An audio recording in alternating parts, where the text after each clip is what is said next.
Ngoceh. Masih bersama kami juga kakak Sally. Kita ngapain sekarang? Saya udah main game, udah tebak-tebakan adu wawasan, udah. Nelpon orang udah.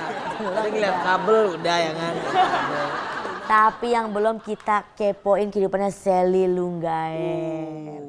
Ya kan, sebagai Miss Papua. Wih, tahun 2019. Itu gimana perjalanannya sampai bisa menjadi Miss? Jadi kalau dibilang tuh perjalanannya agak unik juga karena sebenarnya tuh latar belakangnya tuh dulu tuh kayak agak sedikit susah. Maksudnya jalannya tuh nggak lurus lah gitu. Kayak sedikit kecocokan dikit. Cuman pas masuk ke Miss Indo tuh awalnya karena itu habis wisuda. Wisuda, sehari setelah wisuda ada kayak sebaran gitu di sosial media, terus cobalah coba ikut. Tapi mikir juga, wah ini baru selesai kuliah, gini-gini mau ngapain ya? Ya udahlah ikut iseng. Pas sampai ke sana audisi, terus habis itu diumumkan 3 bulan kemudian. Bahwa kamu masuk jadi finalis. Iya. Miss mewakili Papua. Wah, keren. Tapi berarti kan memang kelahiran Papua, makanya menjadi Miss Papua. Betul, kelahiran Papua. Coba perkenalan pakai bahasa Papua, nanti kita ikut. Pakai bahasa Papua? Halo semuanya, saya nama Marcelia Lunggaer, tapi kalian bisa panggil saya Sally. Sekarang di Jakarta, terus apa lagi kakak? Kontrak kosong. Tanggal lahir 16 Maret. Itu kalau Papua tuh sebenarnya dia punya logat tuh sama bahasa Indonesia baku sebenarnya mirip. Betul, tapi lebih ke nadanya. Jadi kayak logatnya ya. Dialeknya. Tapi ada beberapa bahasa-bahasa kayak misalnya pergi di Papua ada apa gitu. Bisa. Jadi lucu kalau di Papua tuh misal saya tuh sa. Iya. Kalau kamu tuh ko. Jadi kalau pergi tuh pi. Pi. Ingat sudah dimasukkan semua. Sapi dengko. Saya pergi dengan ko. Jangan ganggu. Yang itu saya punya, jangan ganggu. Itu Papua kan? Iya betul. Ado tuh aduh. Iya. Jang tuh jangan. Jang tuh jangan. Sudah tuh su. Betul. Su makan kah? Sumpah kah? Su. Kok ngatain sih? Itu beda kalau di Jawa baru. Oke. Masakan dari Ambon. Iya. Coba dong. Sedikit saja kalau beta memang dari Ambon, tapi ya kalau untuk bahasa beta saya bisa lancar mungkin, tapi sedikit bisa. Oke. Jarang loh saya dengar lu ngomong. Coba deh lu kalau ngelawak pakai logat begini. Lu tahu nih, ini cerita gue benar. Iya. Jadi gue kalau ketemu sama orang Betawi, logat gue Betawi kayak gini gitu. Jadi karena menurut gue bahasa itu bisa mempererat kita. Betul. Ketika dia tahu bahasa kita, bahasa apa yang itu dengan logatnya mungkin dia bisa. Jadi terkesan akrab ya. Saudara nih. Iya. Gue pernah waktu itu, jadi mama gue tuh Batak, bapak gue Ambon, gue besar di Priuk, Betawi. Ketika lagi Betawi, gue Betawian. Tapi ketika waktu itu sempet motor gue ketangkep.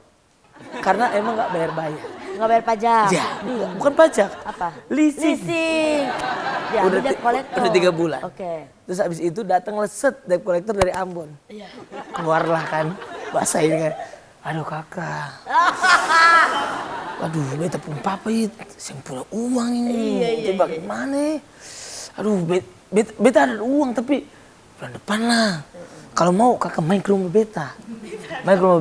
Kata makan dulu saja.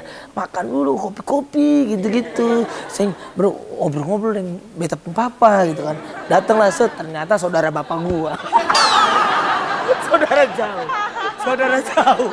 Ternyata akhirnya motor gua nggak dibayar lagi. Jadi akhirnya dianggap hilang motornya. Aman, Sunda juga bisa. Sunda, tapi muka lu nggak cocok. Jadi akang-akang nggak cocok. Ketika dia bisa, loh kok bisa gitu. Iya. Coba. Hampura iya mah teh. Atuh masa balik ke mana ya? Kadi itu teh. Periuk gitu. Tapi ini teh orang entah aya uang ini buat pulang gitu bisa nggak? Tak aya acis? Aya acis. Tak iya ada, teteh aya ya? Iya. Langsung gitu, langsung pengen bantu ya rasanya. Iya, satik teh buat beli cimol. Ini Sobat Ngoceh modus penipuan baru ya? Iya, ini bukan penipuan, lebih ke bertahan hidup. Oh iya. Kalau lu bisa berapa bahasa daerah di Jakarta? Enggak sih, gue cuman Betawi sama Sunda karena ayah Betawi, mama Sunda.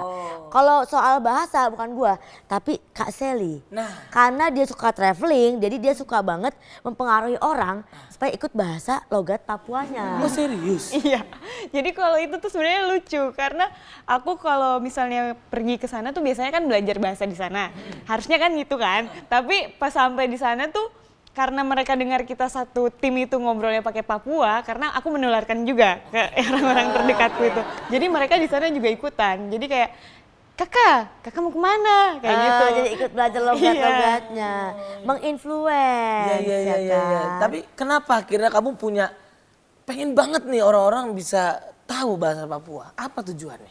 Tujuannya sebenarnya itu nggak sengaja juga sih kejadian itu karena mikirnya kalau misalnya dari Sumatera ini kan kalau ketemu orang Papua jarang.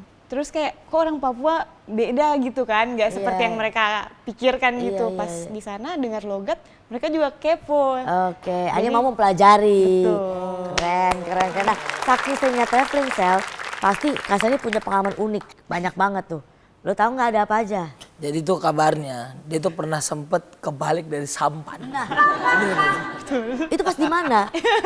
Ceritanya gimana tuh? Cakep, jatuh dari sampan udah gitu udah baunya lumpur. Nah, jatuh dalam lumpur juga tuh gimana ceritanya? Jadi itu waktu itu di Padang juga, di Sumatera Barat tuh tepatnya di, agak lupa juga, dia punya nama si Junjung, Kabupaten Si Junjung.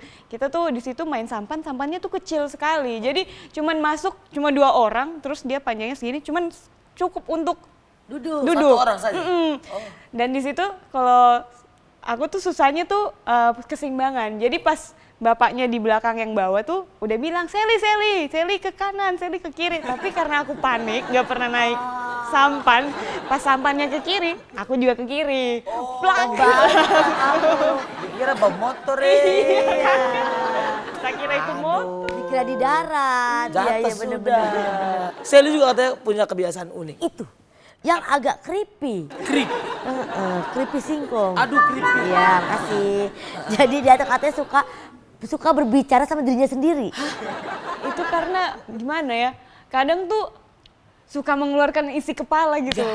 Jadi kalau misalnya jalan kayak, oh aku lupa bawa apa ya, kayak gitu. Jadi diomongin, misal, nih, kayaknya tadi aku gini deh. Kak lihat ini nggak? Tadi ada di sini deh, kayak gitu. Jadi kayak aneh tapi nyata, jujur. Persis. Kalau lu gimana, San? Kalau gitu, gue kalau bikin materi stand up, kita tuh kalau bikin materi stand up komedi, kita harus ada 2 orang kalau di diri gue. Jadi kalau buat ngulik-ngulik, buat mind mapnya, misalkan sabun nih misalkan, sabun cair, ada materi gue sabun cair yang ketika sabunnya jatuh pas diangkat penyok, itu dah. Sebelum jadi kayak, ada apa lagi ya Sel di ini? Kayaknya ada ini sabun cair nih belum nih. Oh lu berdialog? Iya berdialog. Jadi tanya jawab kalau sabun cair, terus habis itu ada sabun cair emang apa bedanya? Sabun batang sama sabun batang beda lah, sabun batang mah begini. Terus apa lagi ya? Gitu-gitu Itu lu butuh, maksudnya lu gak butuh orang lain buat ngulik, lu butuh diri lu sendiri aja. Jadi gue ngomong sama 2 orang gitu. Apalagi kalau pagi. Apa kabar hari ini? Baik. Begitu. Gua gitu. Sama banget. Lu juga gitu? Sama banget. Sumpah. Selamat pagi cantik. Iya cantik. Selamat beraktivitas. Oke bye-bye. Bener sama gue suka gitu. Sama. Makanya gue butuh kamar sendiri. Karena takut. Dan di kamar gue tuh ada kaca. Tolong selamatkan aku. Enggak, ini beneran. Ini enggak. Ini buat teman-teman yang mungkin sama. Tenang, kalian nggak beda. Kalian tidak sendiri. Iya, kalian nggak gila. Ada saya dan juga Sally. Gue kira gue itu sendiri kayak gitu. Aneh sih, aneh. Keren. Aneh. Tapi nyata guys. Oke. Aneh tapi nyata. Dan kamu katanya sempat bilang bahwa sebelum ikut Miss, kamu tuh sosok yang sangat tomboy. Setomboy apa? Jadi aku tuh punya kakak abang 2. Terus aku paling bungsu sendiri. Cewek sendiri Cewek lagi sendiri. ya kan? Jadi kalau sekolah tuh biasanya tuh diingetin kamu nggak boleh ikut cheerleaders lah, nggak boleh ikut yang gitu-gitu. Pokoknya kayak udah merah lah di mereka kan, nggak boleh. Jadi aku tuh ikutnya tuh kayak apa ya? Kayak ini di kelas-kelas gitu aja. Terus kalau nggak boleh pacaran dulu kan, jadi itu betul-betul pede banget, iya. Terus habis itu jalannya itu ngangkang yang tadi aku bilang. Karena abangku kan cowok semua, itu contohku. Jadi jalannya kayak Aku gitu. kalau jalan ngangkang bukan karena tomboy aku, karena kecapean. Kecapean jalan. Kalau sekarang gimana jalan kamu, Sel? Terus sekarang Sudah miss. Ini, sudah Miss. lurus aja, ya kan? Oke. Ya udah. Ya udah ya guys. Pengen lihat lagi seperti apa perjalanan Sally? Iya. Jangan kemana-mana, tetap di Ngoceh!